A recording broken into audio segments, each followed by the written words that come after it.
দীর্ঘ ১.৫ বছর পর নতুন অতিথিকে নিয়ে নানু বাসায় গিয়েছিলাম। সাথে ছিল মাটির চুলা, অনেক অনেক মজাদার রান্নাবান্না। সবাই মিলে অনেক আনন্দ উল্লাস করলাম নানু বাড়িতে গিয়ে।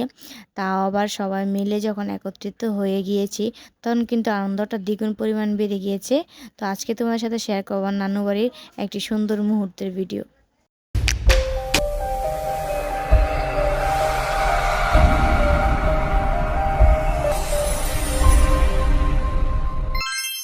হ্যালো এভরিওয়ান, আসসালামু আলাইকুম রহমতুল্লাহি ওবারাকাতু। ওয়েলকাম জানাচ্ছি শিলা সিম্পল লাইফস্টাইল আরও একটি ব্লগ ভিডিও দেখার জন্য। কাছে দূরে দেশ এবং দেশের বাইরে যে যেখান থেকে আমার এই ব্লগটা দেখছো, আশা করছি তোমরা সবাই তোমাদের পরিবার পরিজন নিয়ে অনেক বেশি ভালো আছো।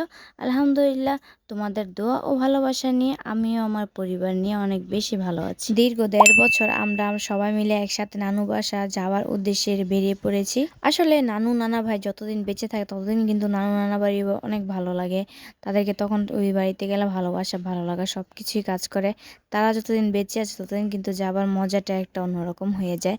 আর তখন কিন্তু সবাই মিলে একসাথে যাবার উদ্দেশ্য কিন্তু আরও বেশি আনন্দ হয়।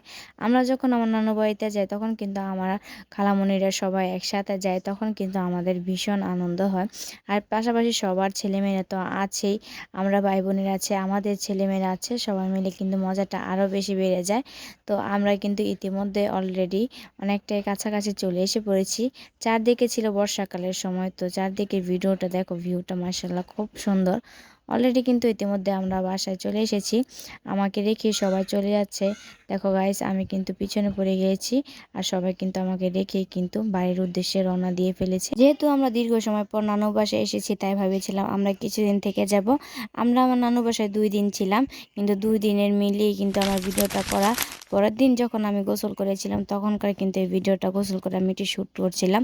তো 2 দিন মিলেই কিন্তু আমার ভিডিওটা করা হয়েছিল। প্রতিদিন তো আর ভিডিও করা হয়নি, দেখা যায় পুরো 2 দিন থেকেছি। সব মিলে কিন্তু ভিডিওটা আমি শ্যুট করেছি আর আমি বাড়িতে এসে ভিডিওটাকে ভয়েস দিয়ে এডিট করে তারপর আমি পোস্ট করব। এদিকে আমার ছেলে দেখো, তার মামাদের সাথে কি দুষ্টামি করছে। সে কিন্তু ভীষণ দুষ্টামি পছন্দ করে। তার মামাদের সাথে কিন্তু সে ভীষণ দুষ্টুমি করছে। দেখো কি দুষ্টামিটাই না করছে।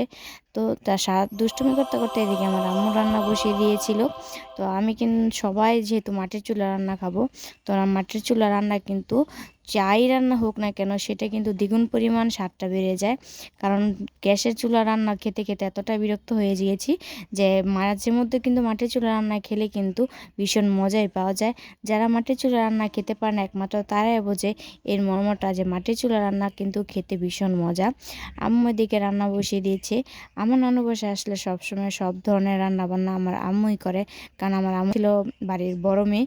তো বড় মেয়েদের রান্না বান্না বা যে কোনো কাজের কিন্তু চাপটা একটু বেশিই থাকে।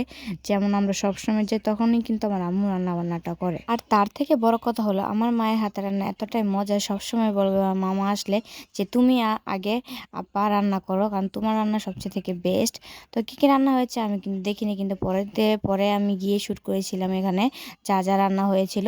পরে আমি রান্নাগুলোকে শ্যুট করেছিলাম, কারণ আমি একটু ভিডিও করেছিলাম, আবার ঘরে চলে যাচ্ছিলাম। তারপরে আবার এসে বাইরে এসে রান্নাটা আমি ভিডিওগুলো শ্যুট করেছিলাম। পরে সবাই মিলে আমরা ভাই বোনেরা সবাই আগে খেতে বসেছিলাম। যেহেতু আমরা বাড়ির সবচেয়ে ছোট ছোট সদস্য যারা ভাই বোন রয়েছি, সবাই একসাথে মিলে সবাই একসাথে খেতে বসেছিলাম। আম্মু সবাইকে দিচ্ছিল আর আমরা সবাই খেয়ে ফেলছিলাম। আমাদের বসা কমপ্লিট খাওয়া হলে তারপর বড়রা বসেছিল, কিন্তু ওই ভিডিওটা শ্যুট করা হয়নি। তো এই যে সব গুড়াগাড়ারা সবাই মিলে খাওয়া দাওয়া শেষ করে এখন সবাই মিলে এসেছিলাম একটু জামা কাপড় নিতে, যে সবাই দেখছে জামা কাপড় চুজ করছে কার কোনটা ভালো লাগে। তো সেই জামা কাপড় নিয়ে নিচ্ছে। তো জামা কাপড় এখন নিতে নিতে সবাই মিলে একটু গল্প গুজব করা হচ্ছে। এদিকে এই যে আমাদের নতুন অতিথি, সে তারা বড় আম্মুর বাসায় এসেছে। আর নতুন অতিথি বলতেই তো একটা মজার মুহূর্ত। সবাই মিলে কিন্তু অনেক আমরা আনন্দ উল্লাস করেছিলাম। খাওয়া দাওয়ার পর সব মামিরা, আশেপাশের মামিরা এসেছিল, যেহেতু আমরা অনেকদিন পর এসেছি আমাদের খোঁজ খবর নিতে এসেছিল। এদিকে আমার নানু নারকেল কুড়াচ্ছিল। আর দেখো ভাই বিচ্চু বাহিনীরা সব বসে পড়েছে। আমার নানু বয়স্ক মানুষ, সে নারকেল কুড়াতে করতে ব্যথা হচ্ছে। আর এদিকে ছোট বিচ্ছু বাহিনীরা সবাই মিলে দেখো কি কাণ্ডটাই না করছে। আমার নানি করে শেষ করতে না করতে বিচ্ছু বাহিনী বসে পড়েছে খেতে। তার দিকে আমার ছোট ভাইকে দেখো কি পরিমাণ জ্বালা যন্ত্রণা করছে সব বিচ্ছুরা মিলে। তো বন্ধুরা, তোমাদের কাছে আমার ভিডিওটা কেমন লেগেছে তোমরা অবশ্যই কমেন্ট বক্সে বলে যাবে। আর যারা নতুন আছো তোমরা যদি চাইলে আমার চ্যানেলটাকে সাবস্ক্রাইব করে আমার পাশে থেকে যেতে পারো। তোমাদের কাছে যদি ভিডিওটা ভালো লাগে থাকে তাহলে লাইক দিতে ভুলো না বন্ধুরা। দেখা হবে নতুন কোনো আরও একটি ব্লগ ভিডিওতে। ততদিন তক তোমরা সুস্থ থেকো, ভালো থেকো। আল্লাহ হাফেজ। Thank you for watching.